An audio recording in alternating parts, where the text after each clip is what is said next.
नमस्कार। आज मैले कवि कथाकार दिपा मेवाहाङ राईको एउटा कथा लिएर उपस्थित भएको छु। कथाको शीर्षक छ सजना। कथा अब सुरु हुन्छ। गोलो अनुहार, सर्लक्क मिलेका हातखुट्टा, मध्यम खाले शरीरको बनावट, ऊ हाँस्दा देखिने मिलेका दाँतहरू वर्णन गरी साध्य थिएन। जो कोही पनि ऊ हाँस्दा एकपटक फर्किएर हेर्थे। उसको शरीरको उचाइ भने जम्मा जम्मी 4 फिट 9 इन्च। उसको बाबुले राखिदिएको नाम सजना। गाउँलेले बोलाउने नाम सजनी। किशोर अवस्थामा पुगिसकेकी सजनाले कक्षा 2 सम्म विद्यालय टेकेकी थिइन। सजनाको बाबुलाई गाउँले पण्डित बाजे भनेर बोलाउँथे। भारतको च्याङ्गामा बस्ने सजनाका बाबु छोरी नेपालको बोर्डरमा बसोबास गर्ने आफन्त कहाँ ओहोर दोहोर गरिरहन्थे। एकपटक सजना आफन्त कहाँ आउँदा दलबहादुरसँग भेट भयो। मुस्कान साटासाट भयो। प्रेमको टुसो अंकुरायो। दलबहादुरलाई गाउँलेले दले मात्र सम्बोधन गर्थे। उही दलेले एक दिन सजनाको बाबुलाई भेटे। सजना र आफू एक अर्कालाई मन पराउने बताए र प्रस्ताव गरे। सजनालाई म 2 पाखुरी मच्चाएर पाल्न सक्छु। पण्डित बाजेलाई लाग्यो यत्तिको लक्का जवानले मेरी छोरी पाल्न सक्छ। महिना दिनपछि सजना र दलबहादुरको बिहे भयो। दलबहादुरकी आमा परलोक भइसकेकी थिइन्। त्यसपछि बाउले कान्छी आमा ल्याएका थिए। तर बाउको बिहेलाई लिएर दलबहादुरको चित्त बुझेको थिएन। घरमा कान्छी आमासँग सल्लाह नै मिल्दैन थियो। विवाहपछि दलबहादुर छुट्टियो। भिन्दै घर बनायो। सजनासँग बस्न थाल्यो। उसले बाँसको भाटाले बारेर घर बनायो। घरको छानो छायो। नयाँ परिवार, नयाँ छरछिमेक। सजनालाई केही समय त घुलमिल हुनै सकस पर्यो। बिस्तारै गाउँले माझ परिचित बन्दै गइन्। बिहेको वर्ष दिन त दलबहादुर र सजनाको जीवन सुखद नै रह्यो। सजना छोरीकी आमा पनि बनिन्। छोरी जन्मिँदा दलबहादुर खुब हाँसेको थियो। मेरो घरमा लक्ष्मी आइन्। छोरीलाई काखमा राखेर दलबहादुरले बोलेको वाक्य थियो यो। दलबहादुर गाउँमा उत्पादित सामान भारतको नक्सलमा लगेर बेच्थ्यो। प्रत्येक दिन त्यसरी आर्जेको रकम सजनाको हातमा हालिदिन्थ्यो। अलिकति भने आफ्ना लागि रक्सी पिउन राख्थ्यो। पहिलो वर्ष उसलाई अदुवा व्यापार खुब फाप्यो। हौसिएर उसले अर्को वर्षका लागि भयभरको रकम अदुवामा लगानी गर्यो। उसको भाग्यमा दुःख लेखिएको थियो क्यार। सबै अदुवा कुहियो। यसपछि गर्दा दलबहादुर नराम्रोसँग रन्थनियो। घाटा बेहोर्नु परेको झोकमा रक्सी ज्यादा पिउन थाल्यो। साँझ भट्टी पसेपछि आधा रातमा मात्र घर पुग्थ्यो। नसाले चुर दलबहादुर आफ्नो भयभरको रिस सजनामाथि वर्षाउँथ्यो। उसलाई घरमा सजना भित्रिएपछि सबै व्यवहार उथल पुथल भएको हो भन्ने लाग्थ्यो। अझ छोरी जन्मिएपछि अलिकति भएको नगद पनि गुमाउनु पर्यो भनेर गाली गर्थ्यो। यी आमा छोरी नै अलच्छिनी छन्। सजनाको कपाल लुस्नु अघि दलबहादुरले बोल्ने वाक्य हुने। सजनाको कम्मरमा दलबहादुरको लात पनि वर्षन्थ्यो। माया गरेर विवाह गरेको सजनाप्रति दलबहादुरको घृणा सिवाय केही थिएन। सजना कुनै केटासँग बोल्नु भनेको दलबहादुरको पिटाइ खाइहाल्नु थियो। तेरो कतिवटा नाठो छ ए रन्डी। सजनाको पेटमा लात बजार्नु अघि दलबहादुरले बोल्ने वाक्य थिए। यसपछि सजनाको कपाल लुछेर गाउँको बाटो घिसार्नु नौलो घटना बन्न छाडेको थियो। सजनासँग भक्कानिएर रुनु र आँसु खसाल्नु बाहेक अरू कुनै विकल्प नै थिएन। जब जब दलबहादुर सजनामाथि आइलाग्थ्यो सजना विगततिर बरालिन्थिन्। उसको दिमागमा बाबुले भनेको वाक्य घुमिरहन्थ्यो, दलबहादुर असल र मेहनती केटा हो, तैँले दुःख पाउँदिनस्। तर बाबुको भविष्यवाणी गलत साबित भयो। सजनाको जिन्दगीमा दुःखका बोक्राहरू दलबहादुरको पिटाइले उब्किएको छालासँगै उब्किरहे। माइत जाने सोच सजनाको दिमागमा फिरफिरे झैँ घुमिरहन्थ्यो।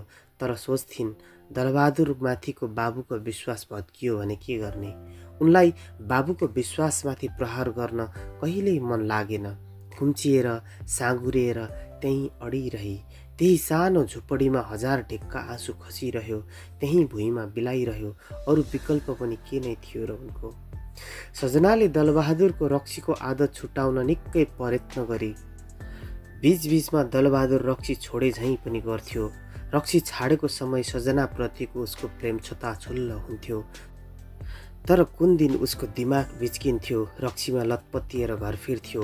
त्यसपछि देखिन्थ्यो दलबहादुरको उही रिङसक अनुहार। दलबहादुर र सजनाको प्रेमबाट सुरु भएको दाम्पत्य जीवन सघन र अप्ठ्यारो बन्दै गयो र पनि जीवन त चलाउनै छ, चल्छ नै। यसबीच सजनाले 3 छोरी र 1 छोरालाई जन्म दिइसकेकी थिइन्। प्रत्येक सन्तानको जन्मपछि दलबहादुर आफूलाई सुधार्ने प्रण गर्थ्यो र फेरि पुरानै अवस्थामा फर्कन्थ्यो। सजनाको कोखामा लात बर्साउँथ्यो।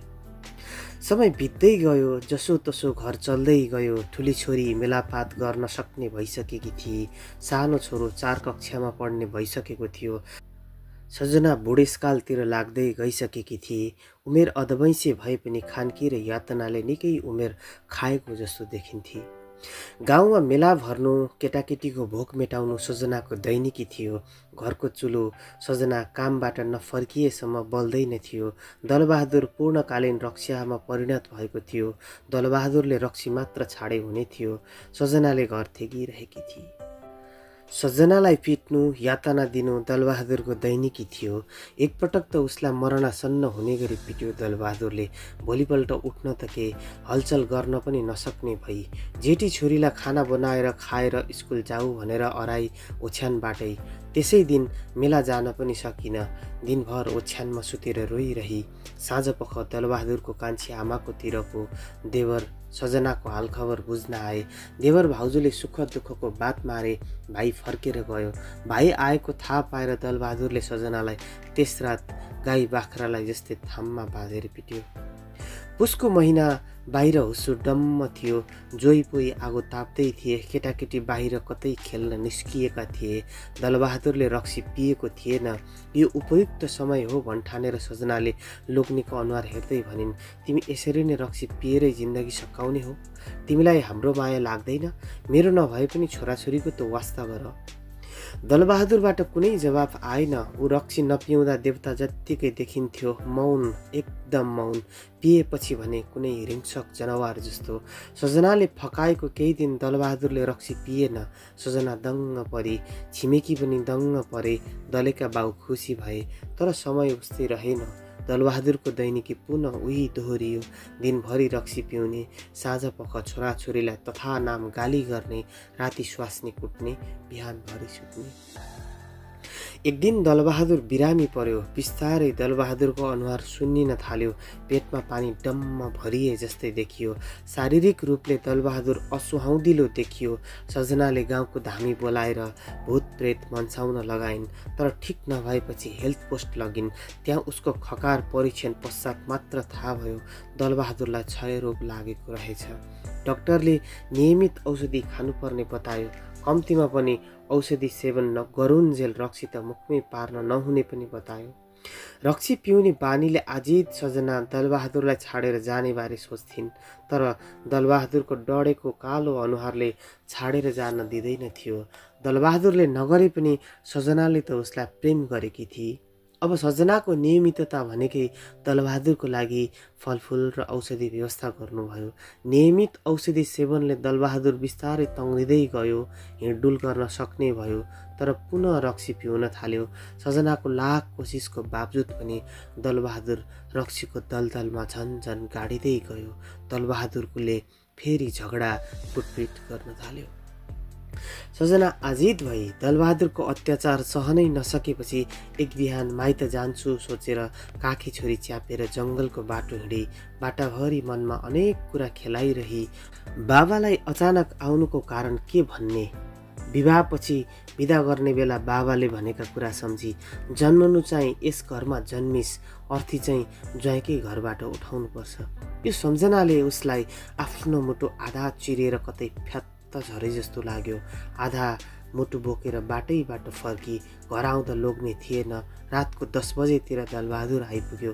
सजना दिउँसो भोगेको कुरालाई लिएर उठ्न सुरु गर्यो। सजनाको कपाल लुछ्यो। लुस्दै घिसार्दै बाहिर हुत्याइदियो। रन्डी, घर छाडेर गएकी होइन? किन आइस? अहिल्यै गइहाल। सजनालाई बाहिर निकालेर ऊ भित्र सुत्न गयो। केटाकेटीलाई ढोका खोले राम्रो हुन्न भनेर धम्की दियो।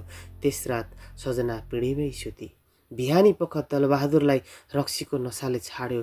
उसले ढोका खोल्यो। पिँढीमा सजना र सानी छोरी थिएनन्। उसले वरिपरि छरछिमेक सबैतिर सजनाको आमा छोरी खोज्यो। कतै फेला परेनन्। दलबहादुर ससुराली पुग्यो, त्यहाँ पनि भेटिएनन्। धन्यवाद। यो कथाको शीर्षक थियो सजना र कथाकार हुनुहुन्थ्यो दिपा मेवाहाङ राई।